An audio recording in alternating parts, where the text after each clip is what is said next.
Dando continuidade, então, ao nosso estudo de número 117, né? O Ministério dos Anjos Bons. Nós fizemos no vídeo anterior 20 perguntas e respondemos biblicamente. E agora vamos prosseguir a partir da 21ª pergunta. Esse estudo tão importante, tão revelador da palavra de Deus a respeito dos anjos bons. A pergunta 21, ela é a seguinte: quando foi posto na cova dos leões, de que maneira disse Daniel haver sido salvo da morte? Vamos ver a resposta então na palavra de Deus. O meu Deus enviou o seu anjo e fechou a boca dos leões, para que não me fizesse dano, porque foi achada em mim inocência. Daniel 6, verso 22. Olha que interessante. Então Deus enviou ali o seu anjo para livrar Daniel daqueles leões ferozes, né? Pergunta 22. Quando cercado pelas hostes sírias, que disse Eliseu e pelo que orou para animar seu temeroso servo? Vamos ver o que ele disse. E ele disse: não temas, porque mais são os que estão conosco do que os que estão com eles. E orou Eliseu e disse: Senhor, peço-te que lhe abras os olhos, para que veja. E o Senhor abriu os olhos do moço, e viu. E eis que o monte estava cheio de cavalos e carros de fogo em redor de Eliseu. 2 Reis 6, 16 e 17. Então notemos aqui que relato impressionante, né? Aquele servo de Eliseu, provavelmente Geazi, né? Estava ali com medo, vendo todo o exército sírio acampado ali ao redor de Eliseu e de Geazi. E ele ficou com medo, porque só nós dois, o que nós vamos fazer? Mas Eliseu orou. Deus abriu os olhos daquele servo e ele viu o tanto de carro de fogo, de cavalos e carros de fogo que estava ali ao redor deles. Quem poderia ser aqueles que estavam ali? Certamente eram os anjos magníficos e poderosos de Deus, né? Vamos para a pergunta 23. Que diz dos carros de Deus o salmista? Os carros de Deus são 20 milhares, milhares de milhares. Salmo 68, verso 17. Olha, então são muitos mesmo, né? Pergunta 24. Por que meio foram os apóstolos libertos da prisão? Vamos ver mais uma intervenção dos anjos aqui na história humana, né? Mas de noite um anjo abriu as portas da prisão e tirando-os para fora, continua seguindo o relato, né? Atos 5, 19. Vemos aqui que um anjo libertou João da prisão, né? Estava cheio de guardas ali, acorrentado, e ele foi liberto. Pergunta 25. Como foi Pedro libertado mais tarde? Vamos ver outro relato aqui agora. E eis que sobreveio o anjo do Senhor e resplandeceu uma luz na prisão, e tocando a Pedro na ilharga, o despertou, dizendo: levanta-te depressa. E caíram-lhe das mãos as cadeias. Disse-lhe mais: lança as costas a tua capa e segue-me. Chegaram à porta de ferro que dá para a cidade, a qual se lhes abriu por si mesma, e tendo saído, percorreram uma rua, e logo o anjo se apartou dele. Atos 12, 7 a 10. Olha que relato impressionante, né? Então os anjos, eles estão envolvidos diretamente com os servos de Deus, os anjos bons, né? Para livrá-los, para guardá-los, conforme as ordens divinas, né? Nota, o que chamamos lei física não constitui obstáculo para os serviços dos anjos. Ferrolhos e trancas e portas de prisão desaparecem à sua vontade, e à sua presença brilham os calabouços como se fossem palácios. Nenhum lugar pode ser tão escuro, nenhuma caverna tão profunda e tenebrosa, nenhuma cela de inquisição pode ser tão reclusa e fétida, nenhuma fortaleza tão fortemente guarnecida que não possam ter rápido e fácil acesso se um filho de Deus ali estiver. Nós vemos aí que realmente não há limites para o que os anjos bons podem fazer em favor dos filhos de Deus, né? Pergunta 26. Quando Elias estava para iniciar uma viagem de 40 dias, como foi ele fortalecido para ela? E o anjo do Senhor tornou segunda vez e o tocou e disse: levanta-te e come, porque te será muito longo o caminho. Levantou-se, pois, e comeu e bebeu. E com a força daquela comida, caminhou 40 dias e 40 noites, até Horebe, o monte de Deus.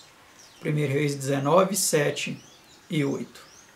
Olha, meus amados, então aqui nós vemos que o anjo, ele deu de comer ali, né, ao servo de Deus, a Eliseu, a Elias, melhor dizendo, né, e ele com aquela comida ali, e aquela bebida, ele caminhou 40 dias e 40 noites, né, até chegar ao Monte Horebe. Pergunta 27. Depois de seus 40 dias e 40 noites de jejum no deserto, como foi Jesus fortalecido? Vamos ver. Então o diabo o deixou, e eis que chegaram uns anjos e o serviram. Mateus 4, verso 11. Então vemos aqui que os anjos ministraram também a Jesus, né, em seus momentos ali de recuperação daquele jejum. Pergunta 28. Como foi Cristo fortalecido enquanto sofria no jardim do Getsêmani? E apareceu-lhe um anjo do céu que o confortava. Lucas 22, 43. Então, mais um momento aqui da vida terrena de Jesus. Ele teve aí a ajuda dos anjos, né? Um anjo aqui do céu o confortou naquele momento de extrema agonia, né? Pergunta 29. Estão os anjos interessados no plano da salvação? É óbvio, né, que sim. Para as quais coisas os anjos desejam bem atentar? Pedro diz lá em sua primeira epístola, capítulo 1, versículo 12, né? Então os anjos desejam bem atentar para a salvação dos seres humanos, né? Pergunta 30. Interessam-se eles na conversão dos homens? Óbvio que sim, né? Assim vos digo que há alegria diante dos anjos de Deus por um pecador que se arrepende. Lucas 15, verso 10. Olha que maravilha, meus amados. Então saiba você que está me assistindo agora, que se você se converter, se arrepender dos seus pecados, entregar sua vida a Cristo, os anjos bons vão ficar muito felizes, cheios de alegria pela sua decisão. Quem não vai gostar vai ser os anjos maus. Enquanto você está distante de Cristo, os anjos maus estão satisfeitos. Mas Cristo pode resgatar você das garras do mal. Basta você crer. O poder dele é infinitamente maior do que qualquer hoste das trevas. Acredite, entregue sua vida a Cristo. Pergunta 31. Diante de quem dizem as Escrituras que falamos? Vamos ver. Diante de quem nós falamos.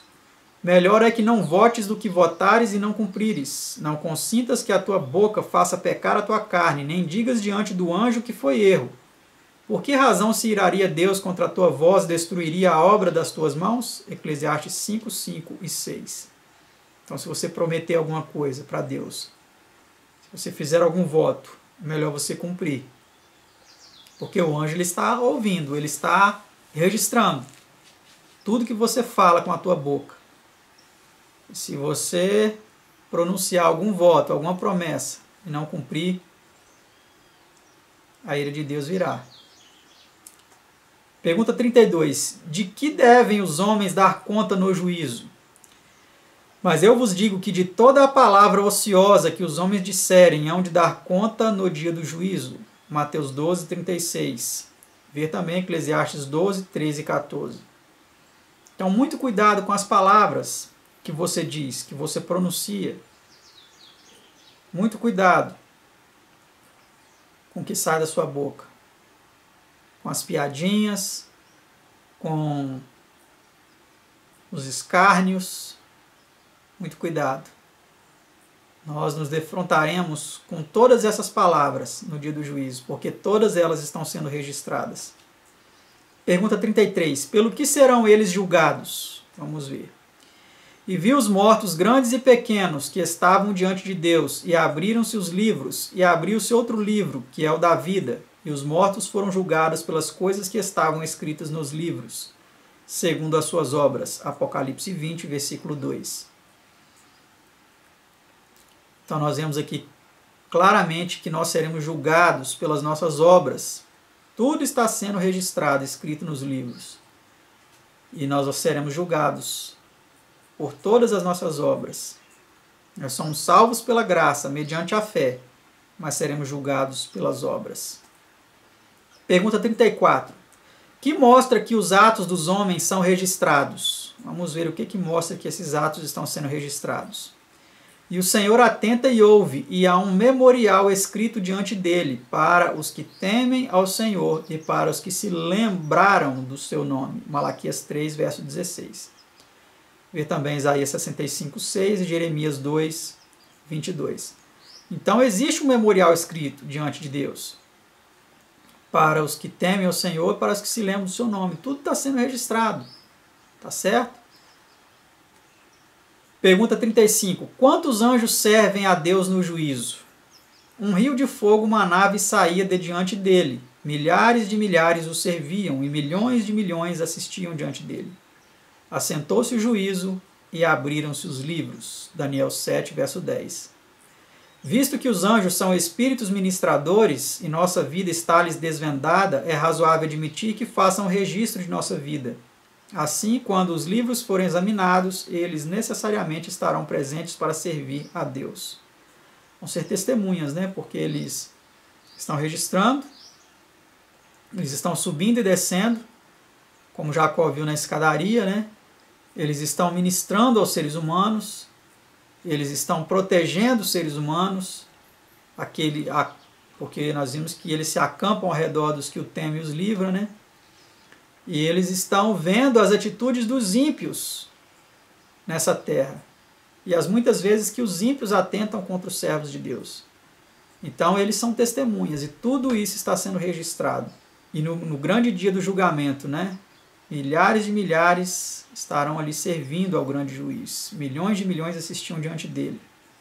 E é dito lá em Daniel que assentou-se o juízo e abriram-se os livros, né? Então tudo está sendo devidamente registrado para esse juízo, para esse grande julgamento, né? Pergunta 36. Que promete Deus aos vencedores? Vamos ver então qual é a promessa de Deus aos vencedores. Você quer ser um vencedor? Olha o que Deus vai prometer a você. Que Ele promete, né, a você em sua palavra. O que vencer será vestido de vestes brancas, e de maneira nenhuma arriscarei o seu nome do livro da vida, e confessarei o seu nome diante de meu Pai e diante dos seus anjos. Apocalipse 3, versículo 5. Então, é muito importante que nós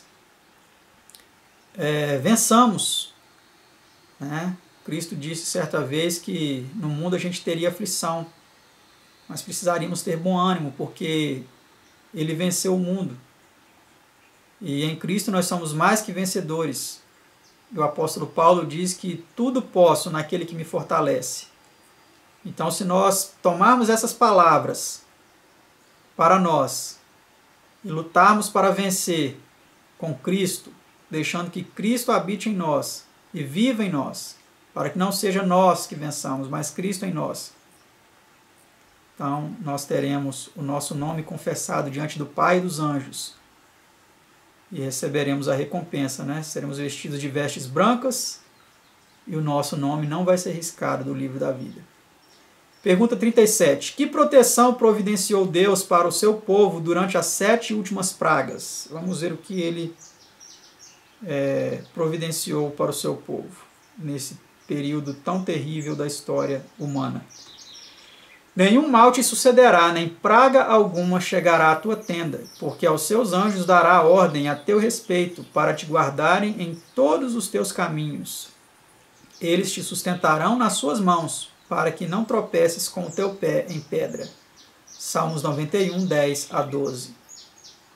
Então temos aqui uma declaração muito bonita da palavra de Deus, né? Uma promessa aí segura de que os anjos receberão ordens de Deus a nosso respeito, para nos guardar em todos os nossos caminhos. e praga nenhuma chegará à nossa tenda.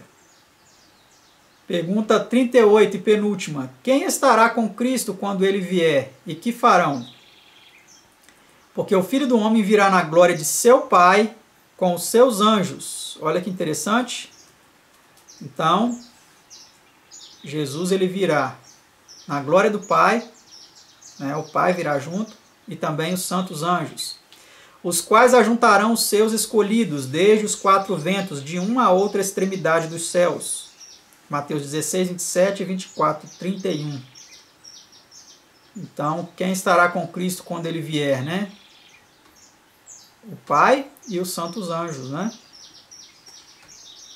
E última pergunta, pergunta 39. Aonde irão então todos os santos? Depois nós, os que ficarmos vivos, seremos arrebatados juntamente com eles nas nuvens. Eles aqui está dizendo dos que ressuscitaram, né? Que fala no verso 16. A encontrar o Senhor nos ares, e assim estaremos sempre com o Senhor. 1 Tessalonicenses 4, 17. Teremos então o privilégio de ver não somente os bons e benditos de todos os tempos, mas também os anjos que nos serviram durante nossa peregrinação e com eles conversar. Não quer você ter essa maravilhosa experiência? Talvez você se gaba de conversar com anjos maus, mas eles não têm nada de bom para te oferecer. Ou talvez você ignora o fato de que os anjos bons estão te guardando. Não teria você desejo de um dia conhecer o seu anjo, conversar com o seu anjo, ouvir dos lábios dele todas as vezes que ele te salvou, te protegeu por ordem de Deus? Se esse é o seu desejo, que Deus o abençoe e que você mantenha o seu compromisso de viver por Cristo e para Cristo. E que se você não se entregou ainda a Jesus como seu Salvador pessoal, que você o faça, para que naquele grande dia, quando ele vier com seu Pai e os santos anjos, você possa ser arrebatado juntamente com eles para viver eternamente. Que Deus abençoe a todos. Obrigado por acompanhar mais esse estudo da Palavra de Deus. E até o nosso próximo estudo, se assim Deus nos permitir. Tchau.